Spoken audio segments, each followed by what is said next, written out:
I'm David Green from the Sociology Department here at Jan de College, and I'm sitting here with Jan de Keijser from the Netherlands. Jan, I wonder if you could tell us from a European perspective, what are the most striking examples of American punitiveness from Dutch eyes? Well, first of all, the statistics, the sheer volume of people being imprisoned here is off the scale as compared to the Netherlands, which is much more parsimonious with the use of imprisonment.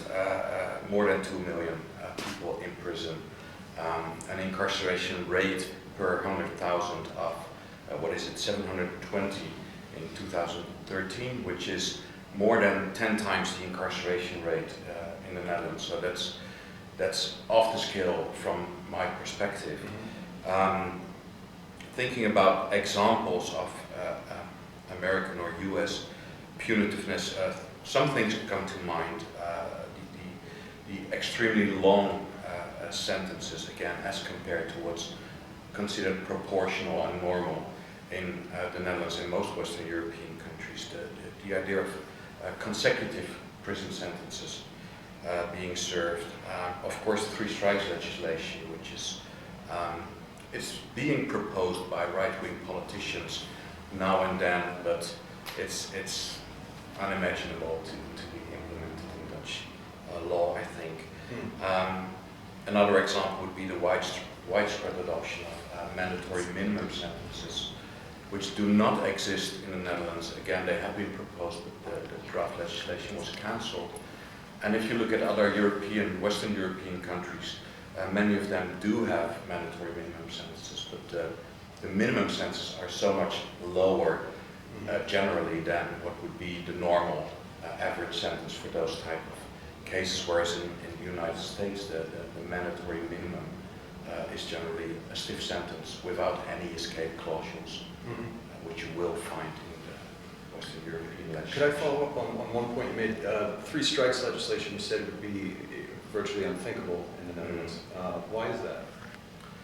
I think it's at least to the extent that it's used here, it's considered unjust and inhumane.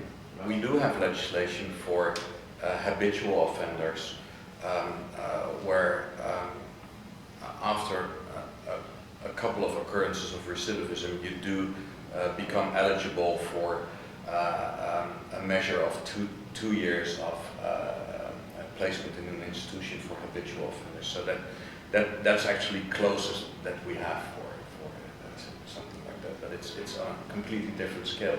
Tied to this, how is the excess of American punishment actually viewed from a European perspective? Even today, I'm learning things about American mass incarceration that even astonish me. So I think the first answer would be, from a naive point of view, many people are not really aware of the true scale of mass incarceration and the levels of incarceration. And insofar as they do get to know something about that, they connect it to the idea of the US being a high crime society, which is, I think, a whole different issue. It doesn't explain the extreme level of punitiveness.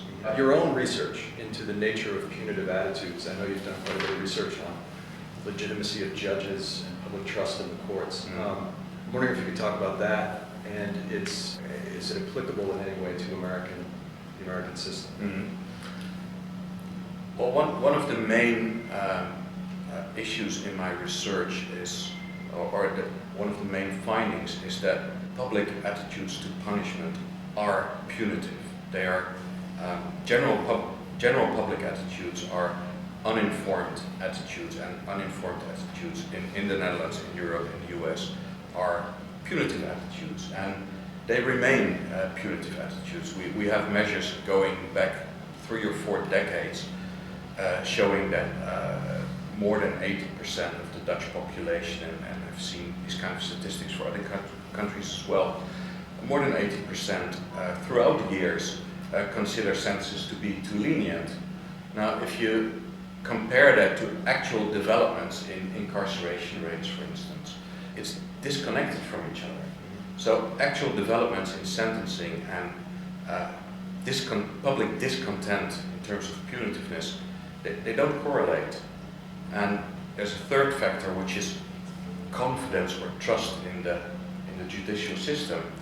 If you look at the number of different measures for that, down-to-earth measures, it's also more or less a flat rate of a reasonable level of confidence. So the same people who say that sentences are too lenient also express, in my own research, also express that they are rather confident in the fact that judges do a good job.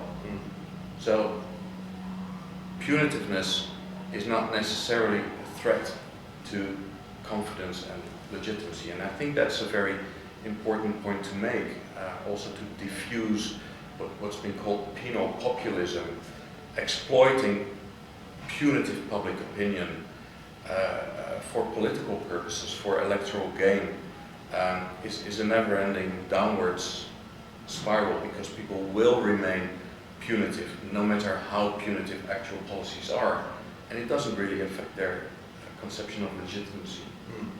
I've always wondered if that was strictly a Dutch finding, and whether this is whether you can replicate it elsewhere, because you do have this much stronger trust in institutions and in judges. And I'm wondering if has there been any comparative component that you've done? Not that I've done, no. So that would be merely speculative. Right.